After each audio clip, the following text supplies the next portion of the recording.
Hello po, ituturo ko po sa inyo kung paano po mag-load sa Signal.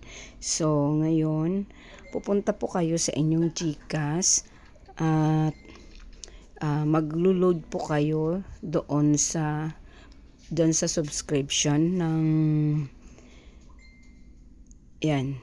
Hanapin nyo lang po ang Signal. Then, ilagay nyo po ang inyong number kasi dyan po isi-send yung reference number na itatap up nyo mamaya sa Signal apps. Okay, then punta kayo sa Wave Signal tool. Then hanapin nyo lang kung magkano ang inyong i-load. So, dyan sa sample ko is 200 ang ilo-load. Then, pag nakahanap na kayo, itap up nyo na po ang inyong gustong ilo-load. Then, next. Ngayon, yung reference number na isi-send sa inyo ng GCash ay yan po ang reference number. So, ngayon pupunta tayo sa Google. Hanapin natin yung Wave Signal Tool. Yan. Signal Wave Tool. So, ngayon pag andyan na po tayo, i-open natin.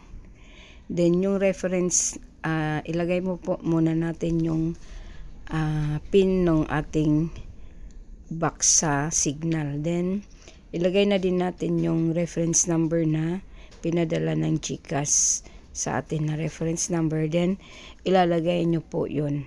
Pagkatapos, meron po dyan, pag na-input nyo na po, meron po dyan yung gagayahin nyo na code. I-input nyo, gayahin nyo lang. Then, pag nagaya nyo na yung code na binigay ni Signal Wave Tool, yon, then isasubmit nyo na.